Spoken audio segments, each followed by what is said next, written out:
un ancla inmutable.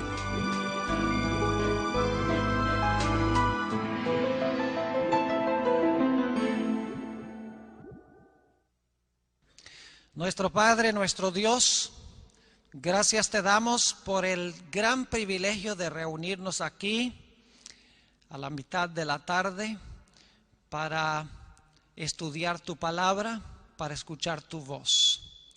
Te quiero pedir, Señor, que bendigas a cada persona reunida en este lugar. Quita de nuestra mente y nuestro corazón cualquier prejuicio que podamos tener y háblanos directamente por medio de la influencia de tu Espíritu Santo. Te doy gracias por escuchar esta oración, porque te lo pido en el nombre de Jesús. Amén. Quiero comenzar en esta tarde leyendo un versículo que encontramos en Apocalipsis, el capítulo 21 y el versículo 8. El marco de este versículo es después del milenio, después de los 1000 años de Apocalipsis 20. La santa ciudad Nueva Jerusalén ha descendido del cielo a la tierra. Y nos dice el versículo 8 de Apocalipsis 21 lo siguiente en ese marco histórico específico. Pero los cobardes e incrédulos, los abominables y homicidas, los fornicarios y hechiceros, los idólatras y todos los mentirosos tendrán su parte en el lago que arde con fuego y azufre, que es la muerte segunda.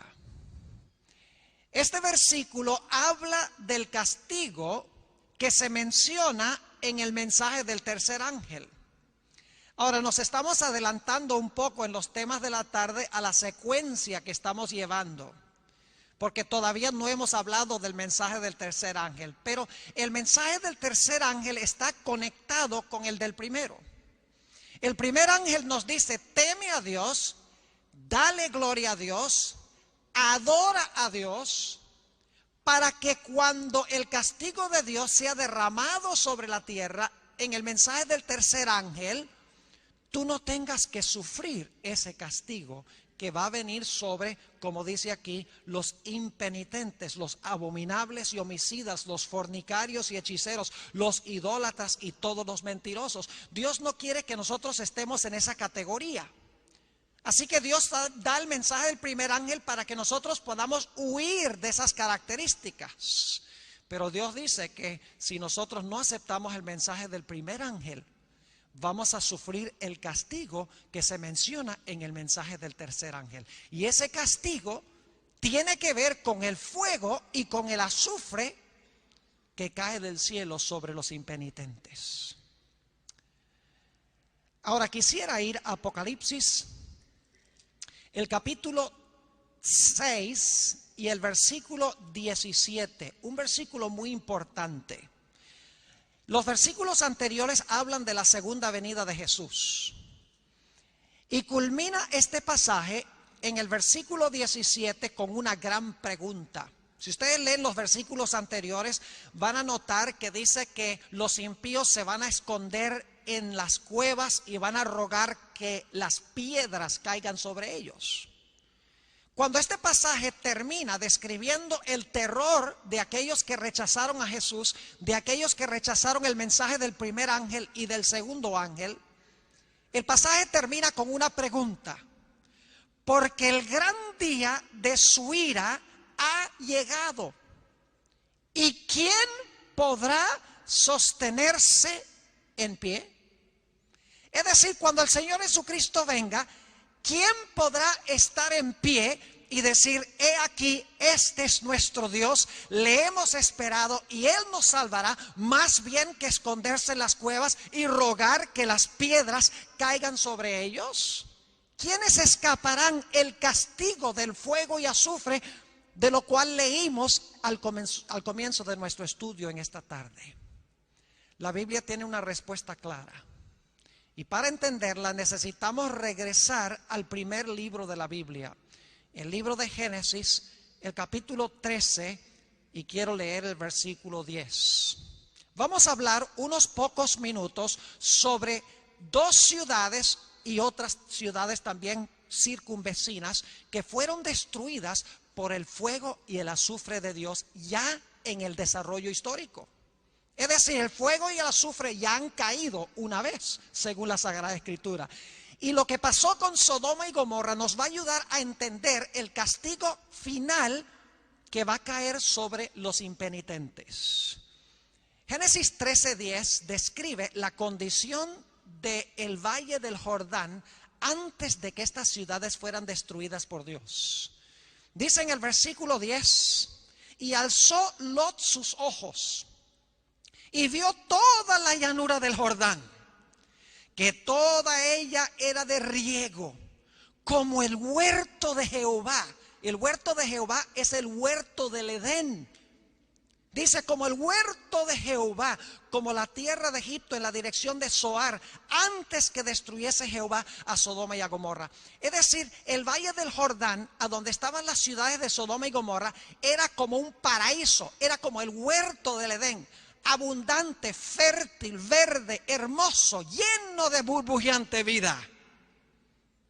Pero la Biblia nos dice que los habitantes de ese lugar tan hermoso eran grandes pecadores delante de Dios. Allí mismo en Génesis 13 y el versículo 13 se describe la pecaminosidad de esas ciudades que estaban en abierta rebelión contra Dios. Dice en el versículo 13, mas los hombres de Sodoma eran malos y pecadores contra Jehová en gran manera. Hubiera sido suficiente decir que eran malos, pero fíjense cómo se intensifica la pecaminosidad, diciendo que eran malos y pecadores contra Jehová en gran manera. Y por lo tanto Dios mandó a 2 ángeles a Sodoma para darle a las ciudades un llamado final. Y es interesante, solamente menciono esto de paso, Dios no mandó solamente 2 ángeles, que fueron los que finalmente llegaron a Sodoma, sino que en realidad Dios mandó a Abraham 3 ángeles. Y no vamos a entrar en eso ahora, porque en realidad la historia de Génesis 19 prefigura los 3 ángeles de Apocalipsis que traen su mensaje final al mundo, como esos 3 ángeles trajeron su mensaje final a las ciudades de la llanura antes de la destrucción. Dios nunca destruye sin antes dar un mensaje de amonestación. Así que Dios mandó el mensaje de amonestación. Lo que hicieron los habitantes de Sodoma fue, y digo esto con reverencia, quisieron tener relaciones sexuales con los ángeles, según Génesis el capítulo 19. Tan depravados estaban los habitantes de esa ciudad y de las ciudades circunvecinas. Y por lo tanto, después de Dios impartir el mensaje, cayó sobre las ciudades la destrucción de Dios. Y quiero leer esa destrucción en Génesis 19 y el versículo 24, y luego quiero leer el versículo 28. Génesis 19 y el versículo 24. Fíjense la terminología. Entonces Jehová hizo llover sobre Sodoma y sobre Gomorra azufre y fuego. La misma expresión que leímos en Apocalipsis 21:8. Dice nuevamente, azufre y fuego de parte de Jehová desde los cielos. Y el versículo 28 dice, luego Abraham mira hacia Sodoma y Gomorra después que están incendiadas, y dice en el versículo 28, y miró hacia Sodoma y Gomorra y hacia toda la tierra de aquella llanura miró, y he aquí que el humo subía de la tierra como el humo de un horno. ¡Qué destrucción tan impresionante! Fuego y azufre del cielo. Y dice que el humo subía como el humo de un horno. Yo he tenido el privilegio de visitar la región del Mar Muerto 2 veces. Una vez cuando estuve en Israel y la otra vez cuando estuve en Jordania. Cuando uno ve esa llanura, no se parece nada a la descripción que leímos en Génesis 13:10. En realidad es una región árida, con la excepción de la franjita por donde corre el río Jordán, que está verde. Todo lo demás está seco. La región alrededor del Mar Muerto le cabe muy bien el nombre, está muerto. No hay aves, no hay peces, no hay microorganismos, no hay vegetación. Es más, el Mar Muerto está más por debajo del nivel del mar que cualquier otro local en el planeta Tierra. Está por lo menos a cerca de 500 metros por debajo del nivel del mar.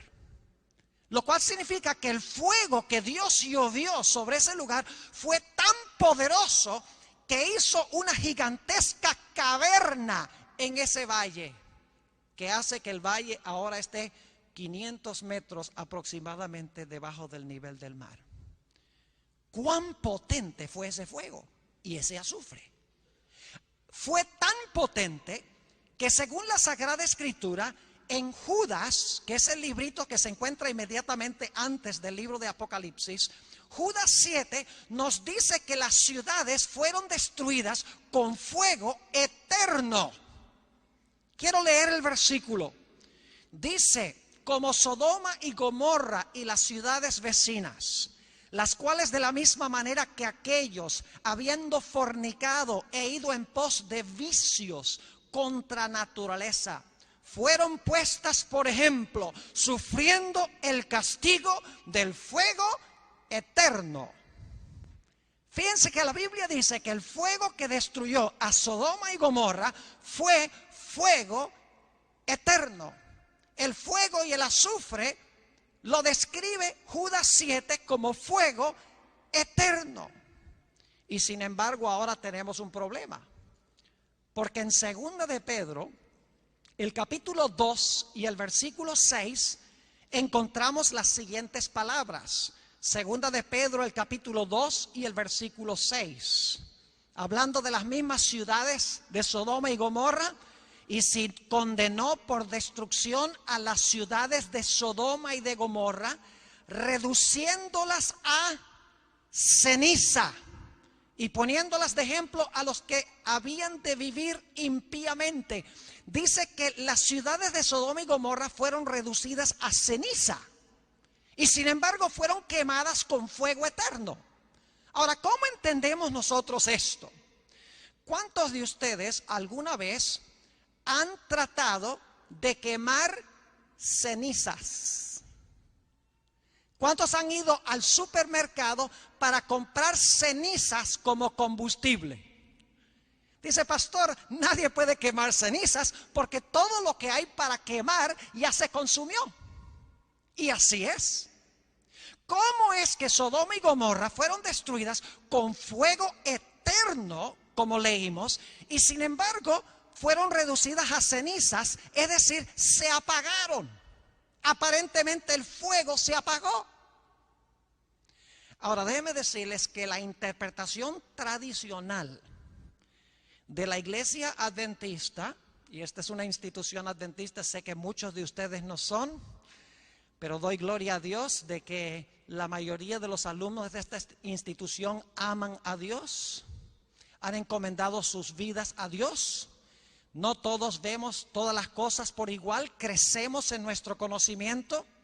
El propósito de la institución no es convertir a todas las personas que vienen acá, sino dar una formación religiosa que nos lleve a pensar y a reflexionar sobre nuestras presuposiciones y nuestras creencias, para que podamos refinarlas y para que podamos arreglar lo que sea necesario arreglar, porque ninguno de nosotros nacemos sabiendo todo ni crecemos sabiendo todo. En el transcurso del tiempo tenemos que ajustar lo que creemos.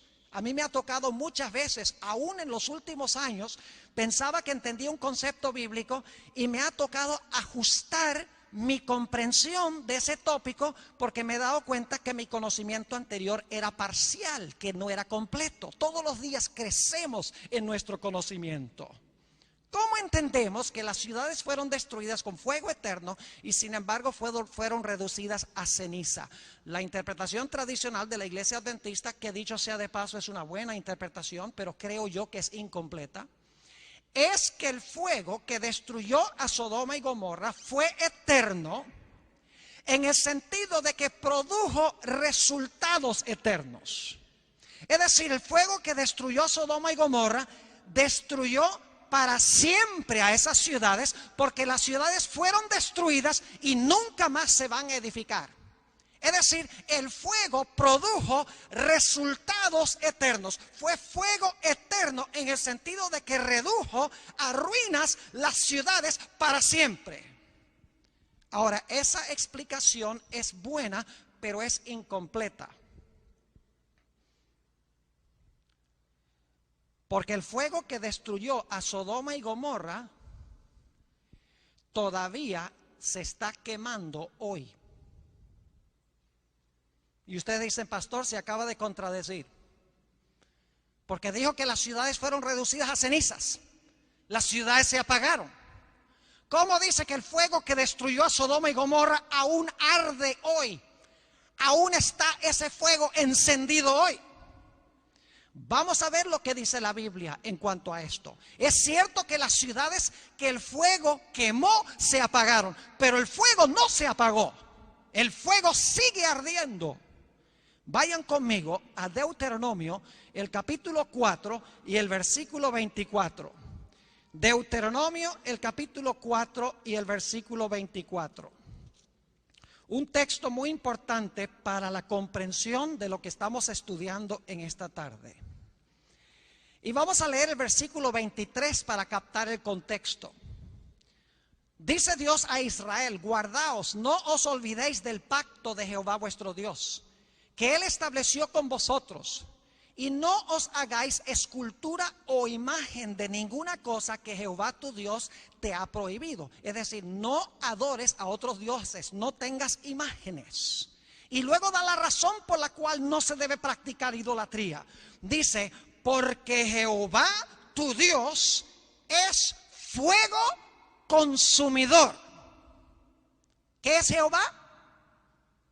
Dice que Jehová es fuego consumidor.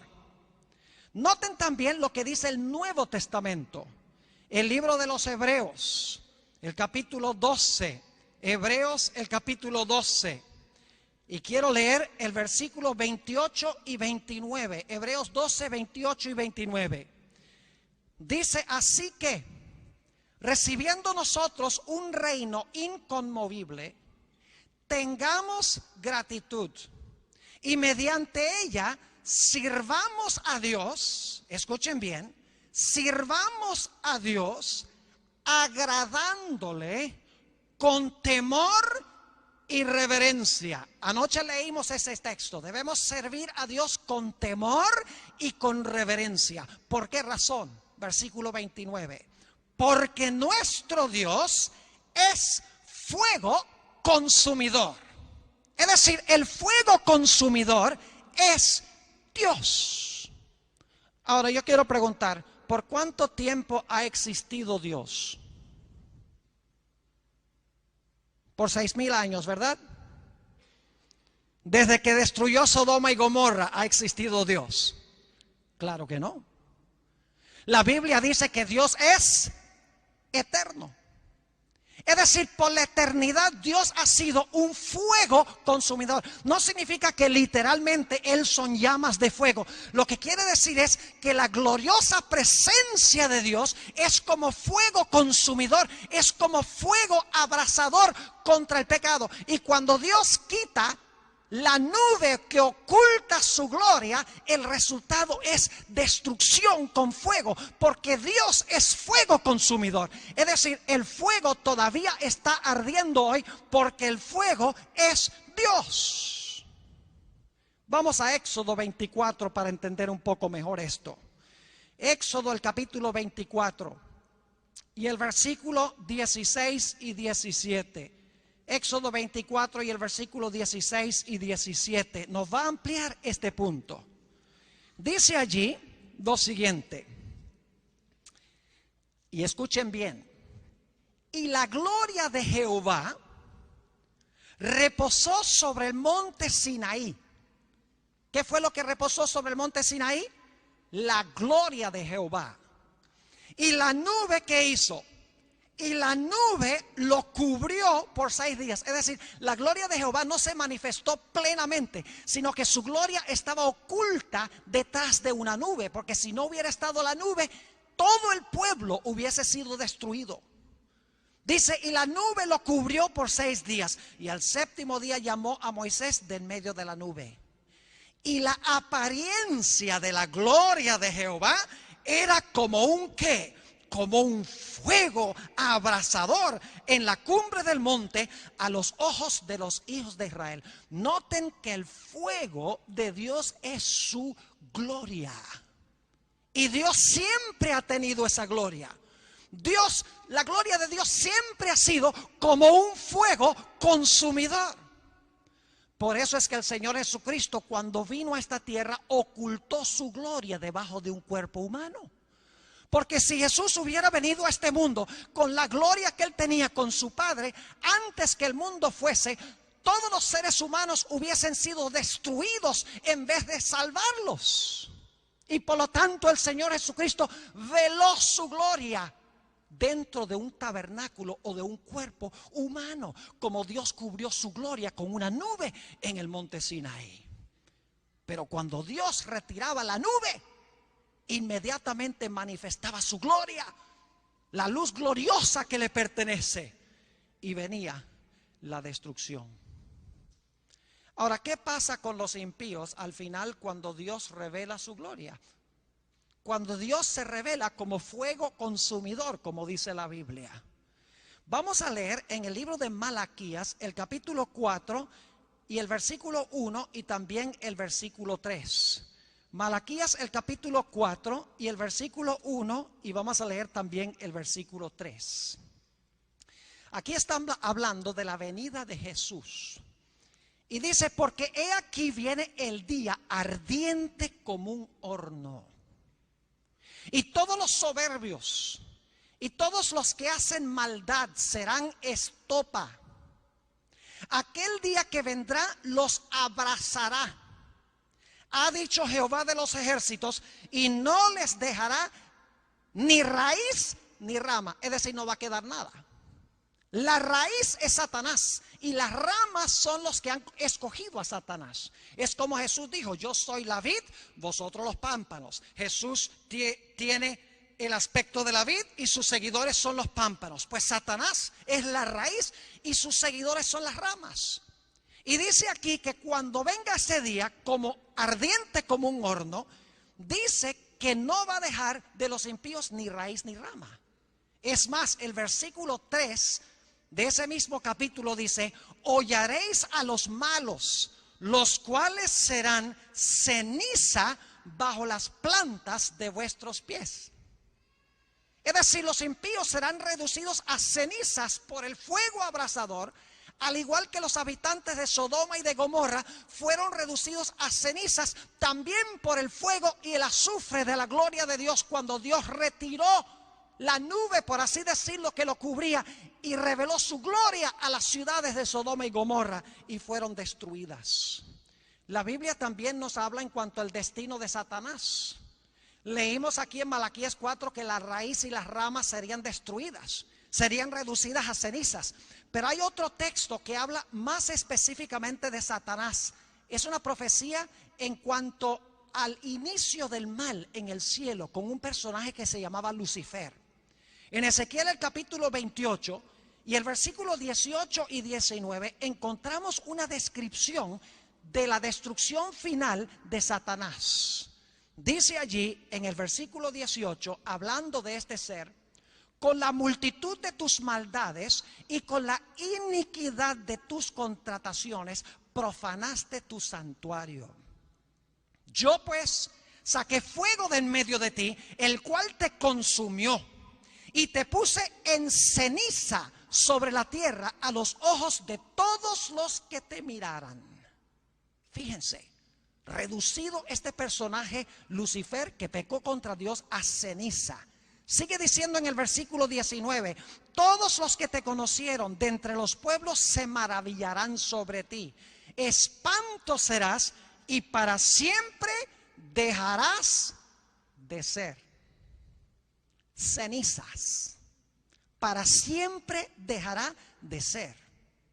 El fuego abrasador a los impíos los reduce a la inexistencia, a la nada, según dicen estos textos. Vayamos a Isaías, el capítulo 33, y quiero leer los versículos 12 y 13.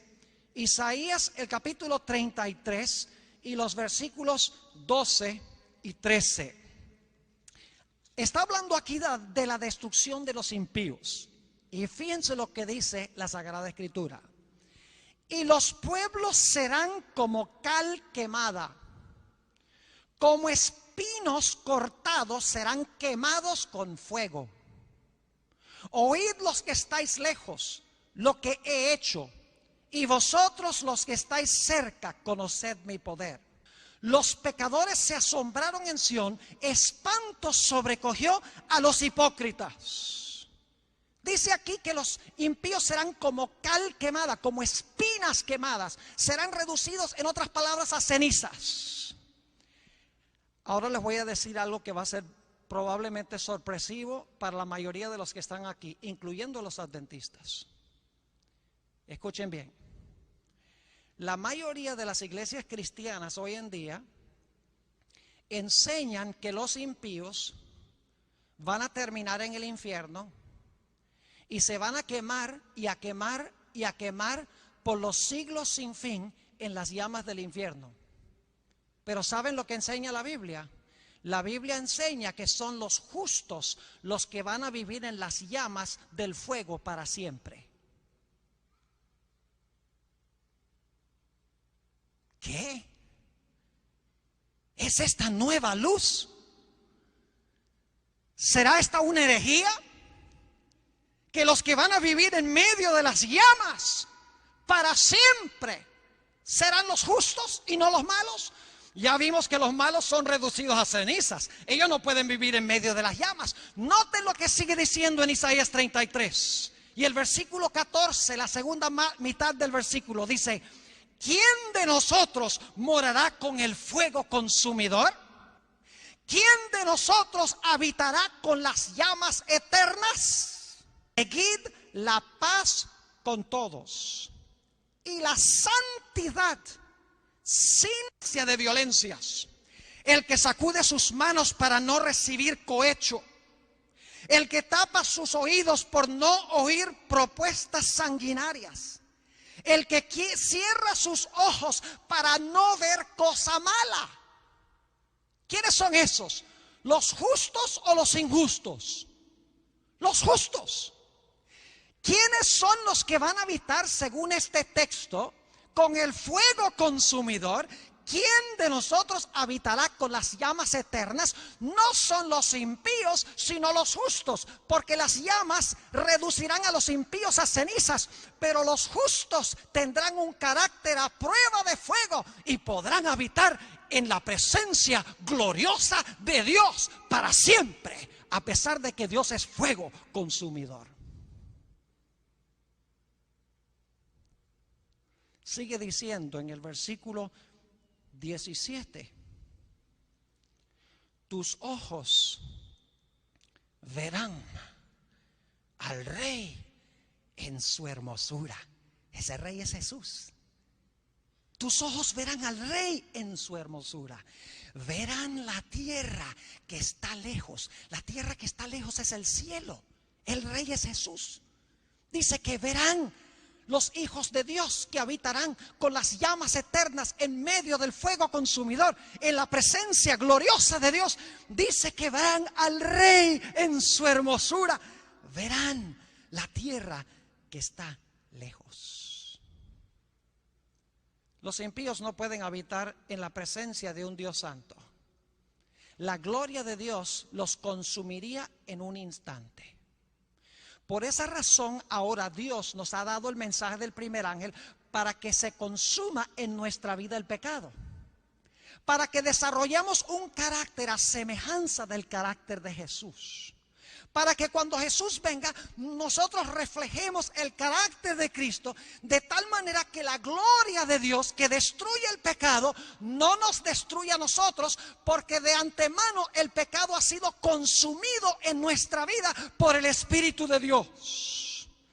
Por esa razón en el Nuevo Testamento, mis apreciados jóvenes y hermanos, vez tras vez tras vez, cuando se habla de la segunda venida de Cristo, se enfatiza el tipo de carácter que vamos a necesitar tener cuando Cristo venga.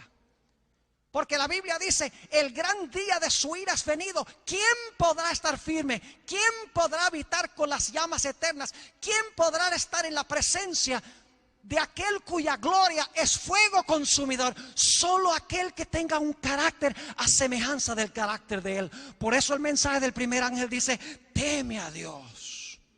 Dale gloria a Dios, adora a Dios. Permite que el Espíritu Santo purifique y limpie tu vida, para que cuando Él venga no te escondas en las cuevas, ni ruegues que las piedras caigan sobre ti, sino que puedas decir, he aquí, este es mi Dios, le he esperado y Él me salvará. En Hebreos, el capítulo 12, encontramos una referencia a la segunda venida de Jesús. Y quiero leer otra vez esos versículos que leímos de antemano, Hebreos 12 y el versículo 28 y 29. Dice ahí el apóstol San Pablo, así que, recibiendo nosotros un reino inconmovible, tengamos gratitud y mediante ella sirvamos a Dios, agradándole con temor y reverencia. Es decir, el apóstol San Pablo está diciendo que debemos servir a Dios con temor, debemos agradarle con temor y reverencia. ¿Por qué razón? Porque nuestro Dios es fuego consumidor. Si ustedes leen los versículos anteriores, van a ver que se está hablando de la segunda venida de Jesús. Vayan conmigo al versículo 14 de ese mismo capítulo. Fíjense lo que dice el apóstol San Pablo. Seguid la paz con todos y la santidad, sin la cual nadie verá al Señor. ¿Recuerdan Isaías 33? Verán al Rey en su hermosura. Aquí dice que sin santidad nadie verá al Señor.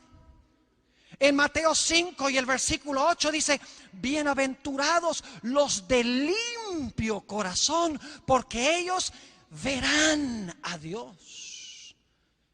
Se necesita una preparación especial del carácter para ver a Dios. Tenemos que pasar tiempo con Jesús. Tenemos que aprender a orar. Tenemos que aprender a estudiar su palabra. Tenemos que hablar a otros de Jesús. Tenemos que venir a las reuniones religiosas. Tenemos que poner nuestra vida espiritual en primer lugar. Acercarnos al Maestro para que cada día podamos reflejar su carácter. Primera de Juan, el capítulo 3. Y el versículo 1 al 3 es un pasaje hermoso que enfatiza el mismo punto. Vez tras vez cuando se habla de la segunda venida, se habla de la necesidad de santidad. Y créanme, hermanos y hermanas, jóvenes, yo creo que el mensaje que más necesita la iglesia hoy es el mensaje de santidad.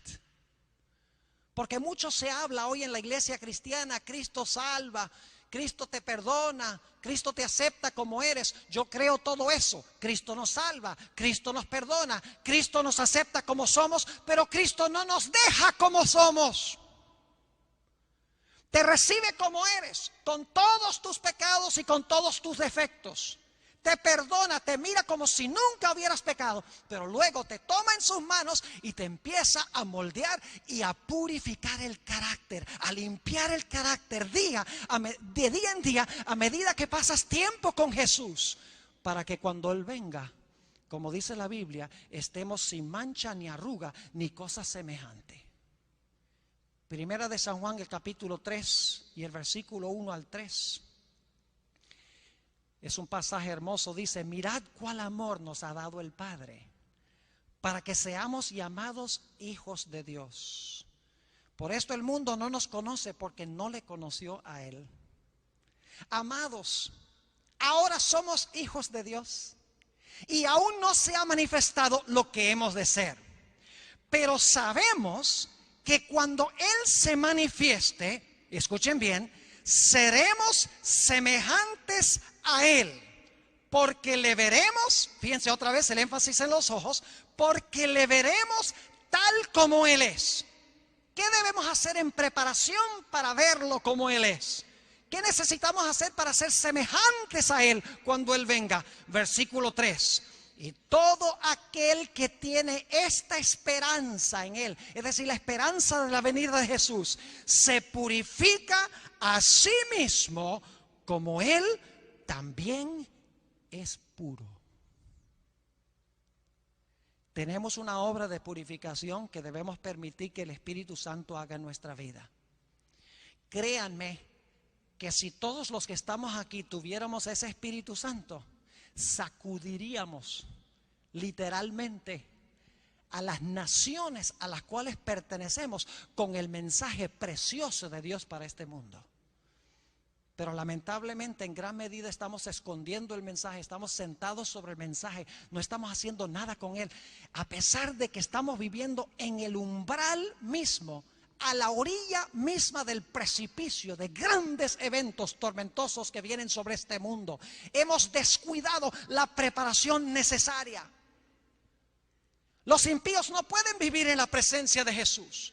Cristo tiene que limpiar su carácter antes de que Él venga. Yo pregunto, ¿puede coexistir un microbio con antiséptico? El antiséptico mata el microbio. ¿Pueden coexistir la luz y las tinieblas? Claro que no. Donde hay luz, las tinieblas se disipan. Los impíos no pueden vivir en la presencia de Dios. Serían miserables en la presencia de Dios. Porque la Biblia dice que la gloria de Dios es como un fuego consumidor. ¿Qué debemos hacer nosotros? Debemos purificarnos a nosotros mismos como Él es puro. ¿Pero cómo lo hacemos? La Biblia tiene la respuesta. Salmo 119. Aquí el rey David habla específicamente a los jóvenes. Salmo 119 y el versículo 9, y vamos a leer hasta el 11. Dice aquí el salmista David: ¿con qué limpiará el joven su camino? ¿Cuál es la respuesta? Con guardar tu palabra. ¿Cómo se limpia el corazón del joven? Con guardar ¿qué? La palabra. Guardar significa obedecer, leer, escudriñar la palabra. Versículo 10: con todo mi corazón te he buscado. No me dejes desviarme de tus mandamientos. Ahora escuchen: en mi corazón he guardado tus dichos para no pecar contra ti. El secreto para tener una vida pura es guardar la palabra de Dios en nuestro corazón, escudriñar la palabra y estar dispuestos de obedecer la palabra de Dios. Permítame darles un ejemplo para que puedan comprender lo que estoy diciendo. ¿Saben ustedes que cuando nosotros empezamos a estudiar la palabra, y dicho sea de paso, no estoy hablando de estudiar la palabra en un departamento de teología, cumplir las asignaturas que nos dan en la clase. Estoy hablando de un estudio devocional donde yo vengo a la palabra, oro y le digo: Señor, ahora voy a leer tu palabra, revélame los cambios que tú quieres que yo haga en mi vida. Por favor, háblame a mí personalmente, dime qué es lo que necesito, en qué necesito yo cambiar. Y hago esa oración y empiezo a leer la palabra. Y por ejemplo, llego a ese texto a donde dice: habéis oído en el antaño, no cometerás adulterio. Mas yo os digo que cualquiera que mira a una mujer para codiciarla, ya cometió adulterio en su corazón. Fíjense que yo leí ese versículo. Y si yo tengo problemas en esa área, ahora el versículo me empieza a leer a mí. Porque yo leí el versículo, pero el versículo ahora me habla y me dice: ese problema es el tuyo.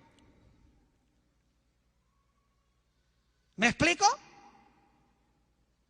Sí, porque dice, mira, todas esas cosas que estás mirando en el internet que no debes mirar, la pornografía, las películas, la forma que miras a las mujeres, lo que tú acabas de leer, ese eres tú.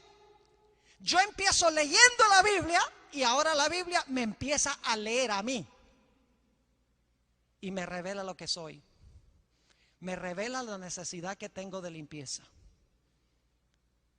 Y si yo oro al Señor y le pido al Señor que con su poder, el poder de su Espíritu Santo, me limpie y me lave eso en mi vida, Él va a cumplir su promesa y me va a dar el poder del Espíritu Santo para expulsar ese pecado de mi ser.